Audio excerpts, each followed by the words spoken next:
Have you ever gone to an interview feeling really prepared? आप interview answers काफी बार practice करके गए, company research की, and in your opinion you had a great interview but you still got rejected. You might think it was bad luck, but it's actually psychology. And once you understand how it works, you'll stop getting rejected. Hi, I'm Bani. I'm a career coach and I've helped immigrants land $40 million in job offers. Today I'm going to share 5 truths about the psychology of hiring that most immigrants are never told. And once you know these, you'll be able to beat your competition. Before we talk about the 5 truths, let's uncover a myth that most immigrants believe in. You probably think hiring is a logical process. The company has a job vacancy, you have the matching skills, they pick the best person. Simple. But that's not how it works. All life decisions are mostly emotional, including hiring. At the end of the day, the interviewer is a human being, and humans make decisions with their feelings first and then use logic to justify that decision. That means the most qualified person does not always get the job. The person who makes the best impression does. And the good news, you can control your impression. Let me show you how by talking about the first truth. Your first impression starts way before the interview. Have you ever noticed a little notification on LinkedIn that says someone from XYZ company viewed your profile? This is not random. That is the hiring manager or recruiter checking you out before your interview, before they have even met you, before you have said a single word. They're forming an opinion about you right there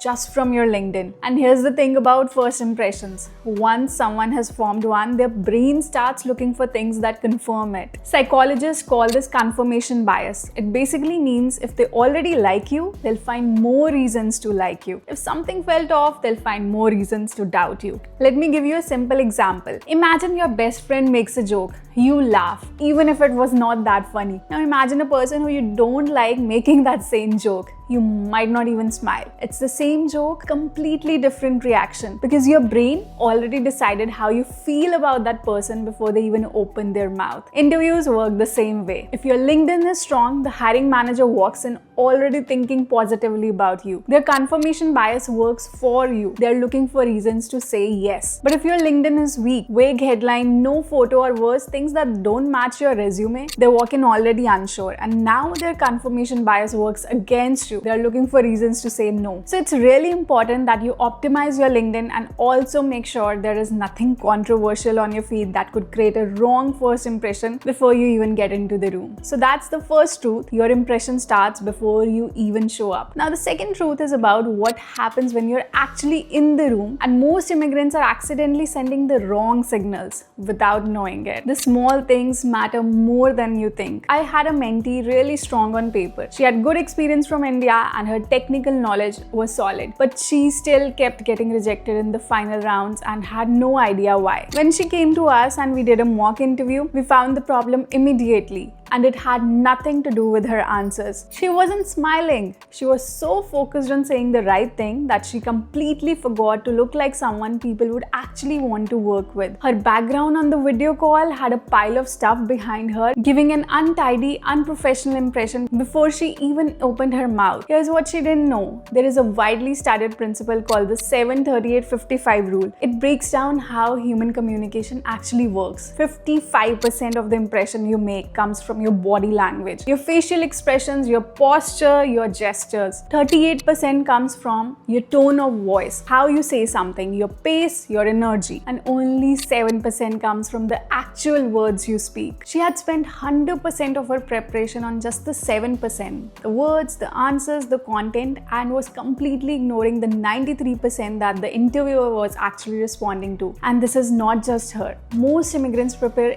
everything in the left column, but the interviewer is also analyzing things present in the right column, the simple fixes. Here are the small things that made a big difference for that mentee. First one, smile. Not a fake smile, just a natural, warm one. It makes you look confident and approachable at the same time. Number 2, dress professionally, even for virtual interviews. When you dress well, you become more confident and the recruiter notices that you have put in effort for the interview. Number 3, clean background. If you're interviewing from home, tidy up what is behind you, or if you can't do anything about it, use the blur filter. आपने notice किया होगा ये interview prep से बहुत easy है, but फिर भी nervousness में कई बार आप इन चीजों पे focus करना ही भूल जाते हो. A simple hack is to put a sticky note on your screen which says smile. So now you know the importance of non-verbal communication, but here is something that will make the interview feel easier once you understand how the interviewer actually feels sitting across from you. Stop treating them like a judge. They want you to succeed. Most immigrants walk into an interview feeling like they are standing in front of a judge. The interviewer is up there, you're down here, you have to prove yourself, you have to impress them. The pressure is enormous, and that pressure shows up in your body language, your voice, and your answers. But here's the truth. The interviewer is not a judge. Think about it from the side for a second. They have a job to fill, their team is short-staffed, they have been interviewing candidate after candidate, sometimes for weeks. They're busy. They are tired, and when they call you in for this interview, it is because they already saw something they liked in your resume. Think of it like this. Imagine you have been apartment hunting for weeks. You have seen 10 places that were not what you wanted. They were either too small or too expensive or were not in a good location. And then you find one that looks really promising online. You book the viewing genuinely hoping this is the one. आप उसको reject करने के लिए नहीं देखने जाते. Instead, you really want कि वो apartment आपको पसंद आ जाए and ये घर का issue जल्दी से sort हो जाए. That is exactly how the interviewer feels when you walk through the door. They are not sitting there to reject you. They are hoping you are the one so that they can stop interviewing and get back to their actual work. So when you feel the pressure rising, remind yourself of this one thing. This is just two humans having a conversation. They are not above you, you're not below them, you both want this to work out. Don't put them on a pedestal. Don't try to impress them. Try to connect with them. When you stop trying to perform and start trying to have a real conversation, your energy changes. You become more relaxed, more natural, and more likable, and the whole interview will feel completely different. Now you know how to think about the interviewer. The next truth is about how to make them think about you, specifically how to make them think, I really want to work with this person. So how to be someone that they actually want on their team. Here is what the interviewer is unconsciously asking themselves the whole time you're talking to them. Not just, can this person do the job, but can I picture this person on my team? Would I enjoy working with them every day? Would they be easy to be around? And a lot of candidates, especially immigrants who are nervous and trying very hard to say the right thing, come across as stiff, robotic, like they're reading from a script. And the interviewer thinks, they seem qualified, but I'm not sure if I want to spend 8 hours a day with this person. That is the likability factor, and it is way more powerful than any other factor. So how to be likable without faking it? Here are the things that actually work, and none of them require you to pretend to be someone you're not. Start with a real icebreaker. Most interviews start with small talk. The interviewer might ask how your day is going or how your weekend was, and most candidates give a dead-end answer. It was good, thank you. And then silence. That is a missed opportunity. Instead, give them something to hold on to. If they ask how your weekend was and you went to play badminton, say that it was great actually. I went to play badminton with my friends. It's my weekly ritual. This was refreshing for them, and now they have something to ask you about. The conversation has a warmth to it before the formal questions even start. And show that you can take feedback. If they challenge something you say or offer a different perspective, don't get defensive. Say something like, that's a really good point. I hadn't thought about it that way. This one response alone signals that this person is easy to work with and they won't be difficult when we give them feedback on the job. And also, show some personality. You don't have to be funny or overly friendly.